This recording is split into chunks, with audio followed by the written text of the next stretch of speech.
I remember the sound of her heels that night. Sharp, confident, echoing through our small apartment as if the floor belonged to her. Madison had always walked that way, the kind of stride that turned heads.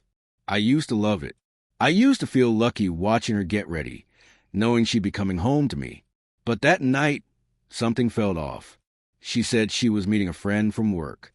No names, no specifics, no real eye contact, just a vague tone people use when they've already decided you don't deserve the truth. I didn't press. I'd learned long ago that pushing only made her defensive. I didn't have the energy for another argument over trust. She stood before the mirror, applying lipstick, like it was armor. Her phone buzzed once. She turned it face down. I caught a glimpse, a heart emoji. My stomach twisted, but I said nothing. "Don't wait up," she said casually, like she wasn't walking out of a relationship she'd already stopped believing in. I nodded, pretending I was fine. When the door closed behind her, the silence was heavier than usual. Not comforting, suffocating. I sat there a long while, staring at the doorway, thinking about how easily she'd come to leave. We used to spend Fridays cooking together, music playing, wine flowing, laughing at nonsense. Those nights were gone, replaced by her scrolling through her phone, half listening, offering smiles that never reached her eyes. I don't know what snapped inside me that night. Maybe it wasn't rage, maybe just exhaustion finally catching up. I stood, walked to the door, and turned the lock. Not to trap her out of spite, but because something whispered, "She doesn't live here anymore." Hours passed. Midnight came and went. I sat by the window, watching streetlights blur in the rain. Every passing car made my heart jump. Every hallway noise made it sink.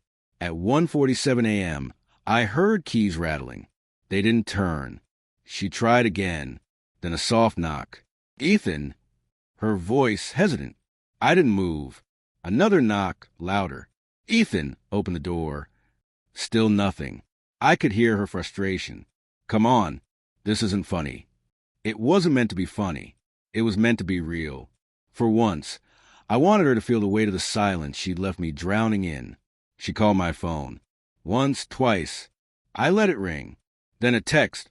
"What are you doing?" "I just want to talk." Talk. That word used to mean something between us. Now it was just noise. The sound people make when they don't want to admit what they've already done. 10 minutes passed. The knocking stopped. I imagined her outside, angry, confused, maybe scared. And yet, a small part of me, the part that had begged for honesty for months, felt a fleeting peace. When the messages ended, I stood, poured water, and looked around the apartment. Everything she had ever decorated suddenly felt foreign, like a stranger had lived here with me. By 3 a.m., her car engine faded down the street. I sat on the couch and exhaled. For the first time in months, I didn't feel the need to fix anything. I just felt done. Morning light crept through the blinds, warming the cold floor. I unlocked the door, not for her, but for me. The apartment felt lighter, even with her shoes still by the mat. I poured coffee and checked my phone. One last text. "I can't believe you'd lock me out like that." I stared, then replied simply, "You walked out first. Read." No response. In that quiet moment, something clicked. Love doesn't die in one blow. It bleeds slowly, night after night, until you realize you're the only one trying to keep it alive. The following days were strange calm, earned, not given. Madison stayed with her sister, or perhaps whoever she'd been meeting that night. I didn't ask. I didn't check. For the first time in years, I didn't owe her my curiosity. The apartment stayed quiet, but not empty. The absence that once ached now felt like breathing room. I cooked for myself, cleaned up, even played music she never liked. Every small act reminded me of how much space she'd occupied, not just in the apartment, but in me. On the third morning, a message appeared. "Can we talk?" I stared, fingers hovering, then let it go. Years of the same cycle. Leave, chase, apologize, forgive, repeat, had taught me nothing changes. This time, silence would speak for me. Later that evening, she appeared at the door. I heard her before I saw her. Soft knuckles. Her voice still claiming familiarity. "Ethan, please." I opened it halfway. She looked smaller somehow, not in stature, but dimmer, her confidence fading. "Can we talk inside?" she asked. I stepped aside. She entered quietly, eyes scanning like she didn't recognize the space. Maybe she didn't. Maybe I had changed it simply by deciding I would no longer beg. "I didn't mean to hurt you," she began. "It wasn't what you think." I said nothing.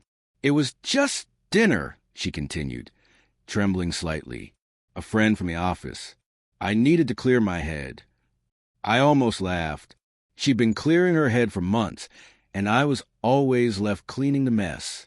She sighed. "You locking me out like that? That was cruel." I looked at her calmly. "So was everything you didn't say." Her eyes flickered, searching for words that wouldn't come. Silence stretched between us, heavy, honest. For the first time, we weren't pretending.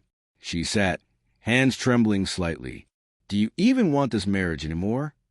I thought of the man I was when we met. Hopeful, easygoing, ready to build. Then the man I had become, tired, older, perhaps wiser, certainly lonelier. "I want us," I said quietly. "But I can't keep building something you keep walking away from." Tears welled. "I didn't mean to make you feel like that." "Maybe not," I said, "but it doesn't change the fact that you did." A long pause, the kind that ends things. She stood slowly. "So what now?" "You already left," I said. "I just finally locked the door behind you." Her lip trembled. For a moment, I saw the woman I used to love, the one who smiled easily, who made every day feel like a beginning. That version of her was gone.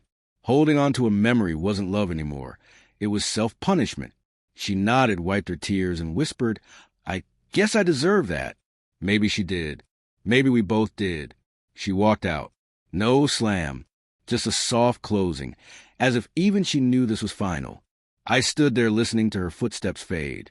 Then I exhaled, the kind that had been waiting months to escape. That night, I didn't check my phone. Didn't scroll through old messages. I just sat in quiet, realizing something simple. Love doesn't always end a fight. Sometimes it ends when you stop waiting for someone to come home. Weeks passed.